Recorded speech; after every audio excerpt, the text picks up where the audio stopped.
સ્વામિનારાયણ સંપ્રદાયના પુસ્તકના વિવાદને લઈ અને વિવાદ છેડાયો છે ત્યારે દ્વારકાના બ્રાહ્મણ સમાજે આ લખાણને દ્વારકાધીશનું અપમાન ગણાવી તેનો સખત વિરોધ કર્યો।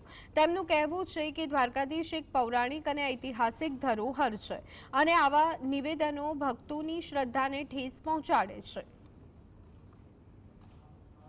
भगवान का प्रसाद प्राप्त करना ये साधु संत महापुरुषों का सौभाग्य है। वो भगवान को दास नहीं बना सकते हैं। हनुमान जी महाराज की कथाएं आप सब जानते हैं। गुजरात में रहते हैं तो हमारे यहाँ गुजरात में तो धर्म का खूब प्रचार प्रसार है। त्रेता युग की बात है। हनुमान जी महाराज त्रेता में थे, वो द्वापर में थे, कपिध्वज के नाम से महाभारत में थे। यहाँ अभी साक्षात हैं। हम लोग यही मानते हैं कि वो सारंगपुर में बैठे हुए हैं। द्वारका में द्वारकाधीश पर सवाल करो छो कि त्या नथी। द्वारकाधीश ने तमारे दर्शन करवा होय तो तमारे वड़ताल में आववुं पड़े।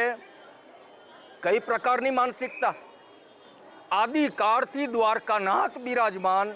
माता देवकी 12 वर्ष जेल में रह्या। एक पछी एक बाळक ने मरता जोया। पछी कृष्ण गोकुळ छोड्यु, गोवर्धन छोड्यु, गौ माता छोड़ी, गोपीओ छोड़ी अने द्वारका में द्वारकाधीश राजा बन्या।